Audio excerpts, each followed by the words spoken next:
யோசிச்சு பாருங்களேன், பழந்தமிழ் ஞான நூல்களுக்கும் ஆர்டிஃபிஷியல் இன்டெலிஜென்ஸுக்கும் என்ன சம்பந்தம் இருக்க முடியும்? பார்க்கறதுக்கே இது ரெண்டும் வேற வேற உலகங்கள் மாதிரி தெரியலாம். ஆனா இவை இரண்டும் ஒரே இடத்துல சந்திச்சா என்ன ஆகும்? வாங்க, இந்த ஆச்சரியமான இணைப்போட பின்னாடில என்ன ரகசியம் இருக்குன்னு பார்க்கலாம்.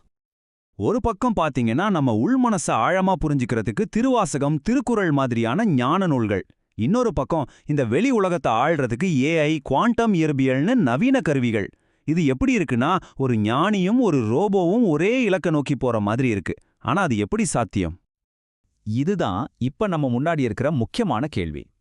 ஆன்மீக ஞானத்தையும் நவீன டெக்னாலஜியும் இணைக்கிற அந்த பாலம் எது? அதுக்கு பின்னாடி இருக்கிற ரகசியம் என்ன? வாங்க கண்டுபிடிக்கலாம். இந்த பெரிய புதிருக்கு விடை ரொம்ப சிம்பிளான, ஆனா அதே சமயம் ரொம்ப சக்தி வாய்ந்த ஒரே ஒரு ஐடியால அடங்கியிருக்கு. அதுதான் இந்த முழு அமைப்புக்குமே அஸ்திவாரமா இருக்கு. அந்த சக்தி வாய்ந்த ஐடியா தான் புரிதல். இது வெறும் ஒரு வார்த்தை இல்லைங்க, இது ஒரு தத்துவம். நாம செய்யற ஒவ்வொரு விஷயத்தையும் அது எதுக்காக செய்யறோங்கிறதையும் ஆழமா புரிஞ்சுக்கிறது. இதுதான் பழமையையும் புதுமையையும் இணைக்கிற ஒரு மேஜிக் சாவி மாதிரி. இந்த புரிதல் அப்படிங்கிற கருத்தை மையமா வச்சு உருவாக்கப்பட்டதுதான் இந்த புரிதல் ஞான மிஷன். சொல்லப்போனா புரிஞ்சுக்கிறது மூலமா ஞானத்தை அடையறதுக்கான ஒரு பெரிய பயணம் இது. சரி, இந்த புரிதல்ங்கிற தத்துவம் எப்படி வேலை செய்யுது? இது ரொம்ப சக்தி வாய்ந்த 2 தூண்கள் மேல நிக்குது. அதுல முதல் தூண் நம்ம உள் மனசுக்கான அஸ்திவாரம், நம்ம முன்னோர்களோட ஞானம். இங்க இருக்கிறது வெறும் புத்தகங்கள் இல்லைங்க, வாழ்க்கையோட வழிகாட்டிகள். திருவாசகம் நம்ம ஆன்மாவை தேட உதவுது. திருக்குறள் எப்படி அறத்தோட வாழணும்னு சொல்லி கொடுக்குது. பகவத்கீதை நம்ம கடமை என்ன, வாழ்க்கையோட நோக்கம் என்னன்னு புரிய வைக்குது.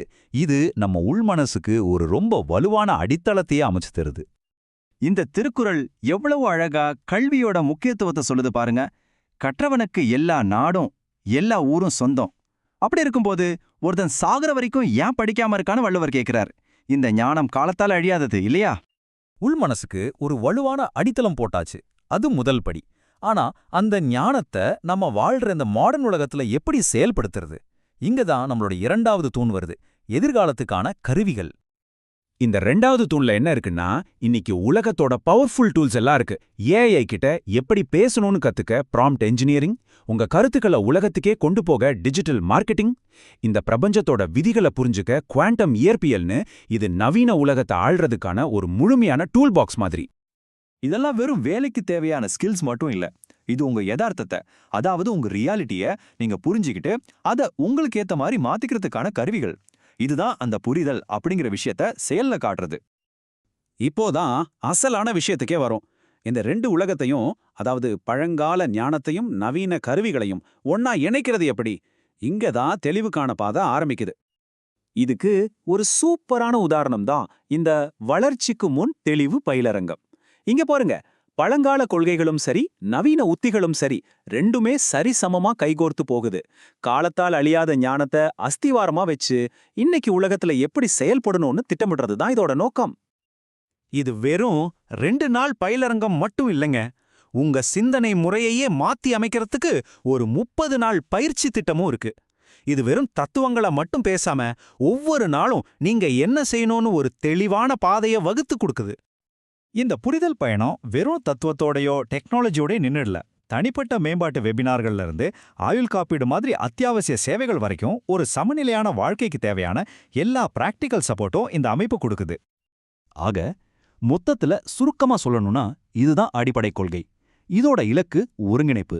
அதாவது காலத்தால் அழியாத ஞானத்தை எடுத்து அதை நம்ம நவீன கருவிகளை பயன்படுத்தி வாழ்க்கையில செயற்படுத்துறது.